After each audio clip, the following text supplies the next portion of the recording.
अनाथ बेटा। रूपा और शेखर सरिता विहार में रहते हैं। वो अपनी जिंदगी में बेहद खुश होते हैं।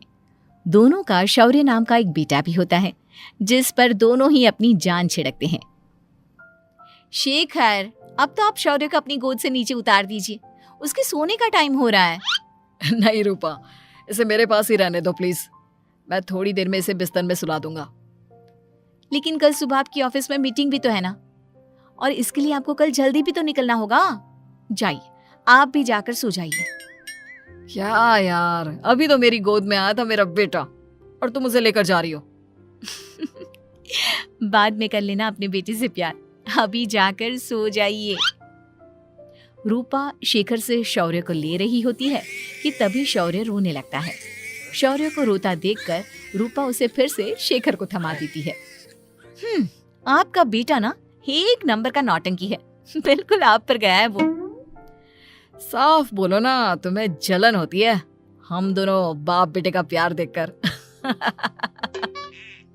पहले बड़ा तो होने दो तुम शौर्य को, फिर देखना वो सबसे ज्यादा मुझे ही प्यार करेगा। देखते हैं। ऐसे ही दिन बीतते चले जाते हैं और एक दिन कैंसर की बीमारी के चलते रूपा की मौत हो जाती है। अब शौर्य 3 साल का हो चुका होता है, जिसके कारण उसकी दादी शेखर पर दूसरी शादी का दबाव बनाने लगती है। शेखर, शौर्य अभी बहुत छोटा है और उसे इस समय एक माँ के प्यार की बहुत जरूरत है। माँ, मुझे दूसरी शादी नहीं करनी। क्या पता जो दूसरी औरत आएगी वो मेरे बेटे को एक माँ का प्यार दे या ना दे। तो रूपा की छोटी बहन वैशाली से ही शादी क्यों नहीं कर लेता? वो तो शौर्य को एक माँ का प्यार पूरा दे सकती है ना। मैंने कहा ना माँ, मुझे दूसरी शादी नहीं करनी, और अपनी ही पत्नी की बहन से तो हरगिज नहीं। ऊपर से अगर रूपा देख रही होगी तो वो क्या सोचेगी? अपने लिए ना सही, लेकिन तुझे शौर्य के लिए तो शादी करनी ही पड़ेगी ना बेटा। शेखर कुछ कहता उससे पहले ही अंजुमन उसे रूपा की कसम दे देती है, जिसके आगे मजबूर होकर शेखर शादी के लिए हामी भर देता है। देखो वैशाली, मैंने तुमसे शादी सिर्फ अपने बच्चे के लिए की है। मैं चाहता हूं कि तुम उसे एक माँ का भरपूर प्यार दो। शौर्य, आपके साथ साथ मेरा भी कुछ लगता है। अगर आप मुझसे शादी नहीं भी करते तब भी मेरा प्यार शौर्य के लिए कभी कम या ज्यादा नहीं होता। शादी के कुछ दिनों बाद ही शेखर की माँ की भी मौत हो जाती है। वैशाली शौर्य को एक माँ से भी बढ़कर प्यार देती है। शौर्य को लेकर वैशाली का यूं निस्वार्थ प्यार देखकर शेखर को भी उससे प्यार हो जाता है और कुछ सालों बाद शेखर और वैशाली का भी लड़का हो जाता है। लेकिन इसके बाद वैशाली का शौर्य को लेकर बर्ताव बदलने लगता है। वैशाली, मैं देख रहा हूं तुम आजकल शौर्य का जरा भी ध्यान नहीं रख रही हो। मुझे पता नहीं था कि आदित्य के होने के बाद तुम इतना बदल जाओगी। आदित्य मेरा अपना सगा खून है और शौर्य दीदी का, फिर मैं दोनों में अंतर कैसे नहीं करूं? माँ भले ही दोनों की अलग अलग है, लेकिन पिता तो एक है ना। अगर मुझे पहले पता होता कि तुम इतनी जल्दी बदल जाओगी तो मैं कभी तुमसे शादी ही नहीं करता। हाँ, तो किसने कहा था आपसे मुझसे शादी करने के लिए? मैं थोड़ी ना आई थी आपके पास, आपकी माँ ही आई थी मेरे घर आपका रिश्ता लेकर। वैशाली, मुझे तुमसे ऐसी उम्मीद नहीं थी। गुस्से में शेखर अपना पैर पटकता हुआ शौर्य को वहां से लेकर चला जाता है। पापा, मम्मा मुझसे प्यार क्यों नहीं करती? क्या मैं उनका सगा बेटा नहीं हूँ इसलिए मुझसे प्यार नहीं करती? मम्मा नहीं करती तो क्या हुआ बेटा, पापा तो करते हैं ना आपसे प्यार। कुछ दिनों के बाद, आज तुझे खाना पीना कुछ नहीं मिलेगा, चल चुपचाप से अपने रूम में जाकर सो जा।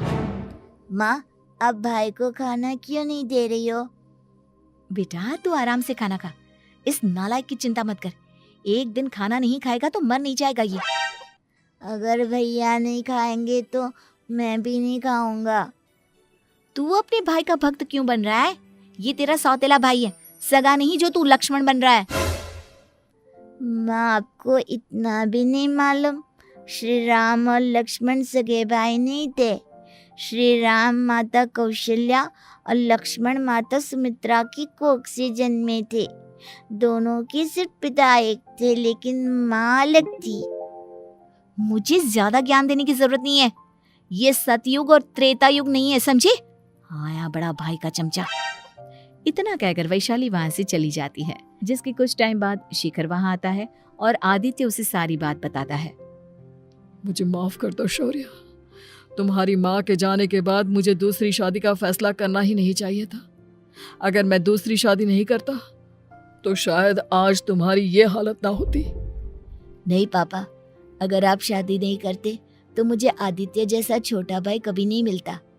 थैंक यू मुझे इतना अच्छा भाई देने के लिए। तुम दोनों हमेशा ऐसे ही साथ रहना, फिर कोई भी तुम दोनों का कुछ नहीं बिगाड़ पाएगा। चलो मैं तुम दोनों को आइसक्रीम खिला कर लाता हूँ, बहुत भूख लग रही है ना। शिखर शौर्य और आदित्य को आइसक्रीम दिलाने लेकर जाता है। वो दोनों को पार्क में खड़ा करके आइसक्रीम लेने जा ही रहा होता है, तभी तेज रफ्तार से आती हुई एक गाड़ी उसे कुचल देती है और उसी पल शेखर की मौत हो जाती है, जिसके बाद शौर्य की जिंदगी नर्क से भी बदतर हो जाती है। सुन रे चिरकुट, इस घर के किसी भी सामान को मेरी मर्जी के बगैर हाथ मत लगाना। इन सब पर अब तेरा कोई हक नहीं है, समझा? ठीक है माँ, मैं आपकी इजाजत के बगैर किसी चीज को हाथ नहीं लगाऊंगा। चल जाकर अब पूरे घर की सफाई कर।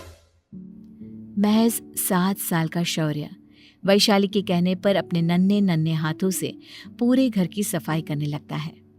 ऐसे ही दिन बीतने लगते हैं, लेकिन मासी से माँ बनी वैशाली को उस मासूम से बच्चे पर जरा भी तरस नहीं आता।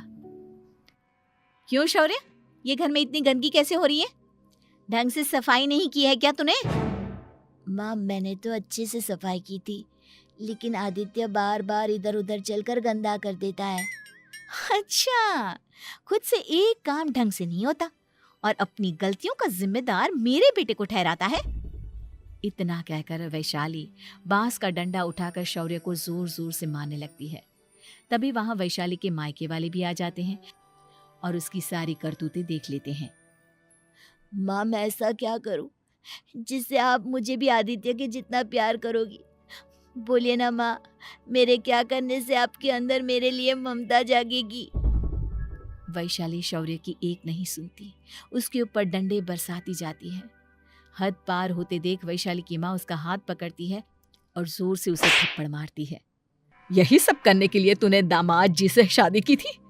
हमने सपने में भी तुझसे ऐसी हरकत की उम्मीद नहीं की थी। तू माँ नहीं, माँ के नाम पर एक धब्बा है।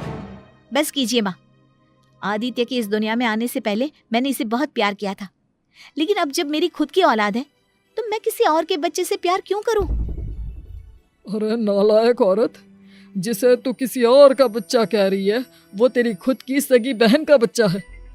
बहन है तो क्या हुआ, मेरे अपने बच्चे से बढ़कर तो नहीं हो सकता ना ये कभी।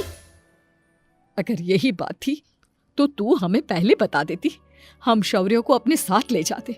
उसे इस तरह प्रताड़ित करने की क्या जरूरत थी? अगर आपको लेकर जाना है ना तो ले जाइए इसे, मैं नहीं रोकूंगी। नहीं माँ, मुझे कहीं नहीं जाना, मुझे आपके साथ ही रहना है।